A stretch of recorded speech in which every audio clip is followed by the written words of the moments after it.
اپنے ووٹ کو ضائع مت کرو. یاد رکھو اگر آپ اترولا سے ڈاکٹر عبد المنان کو کامیاب کریں گے تو یقیناً باطل طوفانوں میں آپ ایک چراغ کو روشن کرنے کے برابر ہوگا. یہ فرقہ پرستی کے سیلاب میں ڈاکٹر عبد المنان کی کامیابی ایک امید کی کرن نظر آئے گی، نہ صرف اترولا کی عوام اور جنتا کے لیے بلکہ وہ سیکولر ذہن رکھنے والے ان تمام بھارت کے لوگوں کو جن کے دلوں میں آج بھی گاندھی امبیڈکر کی محبت برقرار ہے. ہاں اگر وہ لوگ کامیاب ہوں گے تو یاد رکھو یہ کامیابی سیکولرزم کی نہیں ہوگی. آپ کو اور مسلمانوں کو خاص طور سے یہ کہا جاتا ہے کہ سیکولرزم کو بچانا ہے، سیکولرزم کو بچانا ہے. میں ان سے پوچھنا چاہتا ہوں کیا سیکولرزم کو بچانا صرف بھارت کے مسلمانوں کی ذمہ داری ہے؟ کیا سیکولرزم کو بچانا ہندوؤں کی ذمہ داری نہیں ہے؟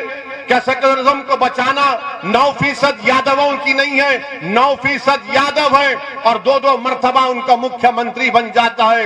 کیا سیکولرزم کو بچانا ہمارے دلت بھائیوں کی ذمہ داری نہیں ہے؟ کیا سیکولرزم کو بچانا ہمارے OBC بھائیوں کی ذمہ داری نہیں ہے؟ کیوں نہیں یہ سب لوگ مل کر ان سے کہتے ہیں کہ سیکولرزم کو بچاؤ، مگر سیکولرزم کو بچانا صرف مسلمانوں کے گلے میں ذمہ داری ڈال دی جاتی ہے. ہمارے گلے میں سانپ ڈال دیا جاتا ہے اور ہم اس سانپ سے بچانے کی اپنے آپ کو کوشش کرتے ہیں. یہ سانپ ہم کو ہی ڈستا ہے، ان کو نہیں ڈستا. ہم برباد ہو کر رہ گئے. 60 سال بھارت کے مسلمانوں نے سیکولرزم کے نام پر ان تمام نام نہاد سیکولر پارٹیوں کو ووٹ دیا. بتاؤ کیا حاصل کیا آپ نے؟ بتاؤ مسلمانوں، بتاؤ آپ نے کیا حاصل کیا؟ آپ نے سماجوادی کو اقتدار دیا، ملائم سنگھ یادو کو مکھیہ منتری بنایا، آپ نے ووٹ دیا اکھلیش کو مکھیہ منتری بنا دیا، آپ نے بہن مایاوتی کو مکھیہ منتری بنایا. اس سے پہلے برسوں آپ نے لوک دل اور کانگریس کو ووٹ دیا. ارے بتاؤ کیا تمہارے پاس کوئی ترقی ہوئی؟ کیا تم نے کچھ حاصل کیا؟ یہ بھی آپ کو بتا رہا ہوں کہ حکومت کی طرف سے یہ بات نہیں بتائی جاتی بلکہ ماہرین یہ کہتے ہیں کہ بھارت میں اگر کوئی بیٹا اپنے باپ سے کم کماتا ہے، اگر کوئی بیٹا اپنے باپ سے کم پڑھا لکھا ہے، اگر کوئی بیٹا اپنے باپ سے غریب ہے، وہ کون ہے؟ وہ مسلمان ہے. وہ مسلمان ہے.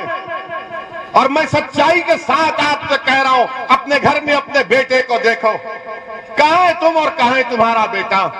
تم اپنی جوانی میں اگر آج کوئی 60 سال کا ہے تو اپنے دل پر ہاتھ رکھ کر پوچھو کہ اگر تمہارا بیٹا 25 سال کا ہے تو تم 25 سال میں کیا کماتے تھے؟ اس سے کم تمہارا بیٹا آج کما رہا ہے. اس کو انٹر جنریشن موبلٹی کہتے ہیں. یہ مسلمانوں میں سب سے کم ہے. سب سے اتر پردیش میں صرف 2% مسلمان گریجویٹ ہوتے ہیں، صرف 2%. اتر پردیش میں سب سے زیادہ بچے اور بچیاں اسکول کے باہر ہیں، مسلمان ہیں. کون اس کا ذمہ دار ہے؟ اویسی ذمہ دار ہے.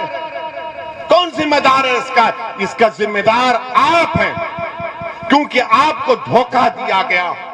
آپ کو ہر چناؤ میں آ کر کہا گیا کہ زندگی اور موت کی بات ہے، سیکولرزم کا معاملہ ہے، مسلمانوں ایک ہو کر کبھی سماجوادی کو دے دو، کبھی BSP کو دے دو. مسلمانوں اس چناؤ میں تم کو ایک ہونا ہے اپنے لیے، اپنے مستقبل کے لیے، اپنے نوجوانوں کے مستقبل کے لیے.